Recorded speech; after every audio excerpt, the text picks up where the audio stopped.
এইমাত্র ঘটে গেল ভয়ঙ্কর রকম একটি দুর্ঘটনা। অল্পের জন্য বেঁচে গেল এই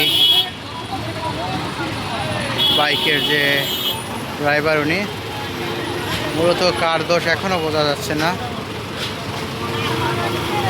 তবে বাইক আলার ভাগ্যটা অনেকটা ভালো, যার কারণে মরতে মরতে বেঁচে গেছে। দেখুন বাইক কিন্তু একদম নিচে ঢুকে গেছিল। তো বন্ধুরা, আমি এখন দাঁড়িয়ে আছি টেকেরহাট গোল চত্বরে। দেখুন একবার বাইকের যে অবস্থা,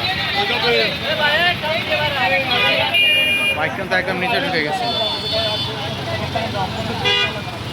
তো যতটুকু মনে হয় এই যে এই সমস্ত গাড়িগুলো, এগুলো ওদের ব্যবহার অনেকটা খারাপ, আর ওদের গাড়ির নেই তেমন কোনো কাগজপত্র, ভেঙে ভেঙে পড়তে আছে গাড়ির যে লুকিং গ্লাস। আমি এখন দাঁড়িয়ে আছি টেকেরহাট গোল চত্বরে। ঘটনাটি এই মাত্রই ঘটে গেল। দেখুন এবার অবস্থা। ও ভাই, আপনার কোনো ক্ষতি হয়েছে?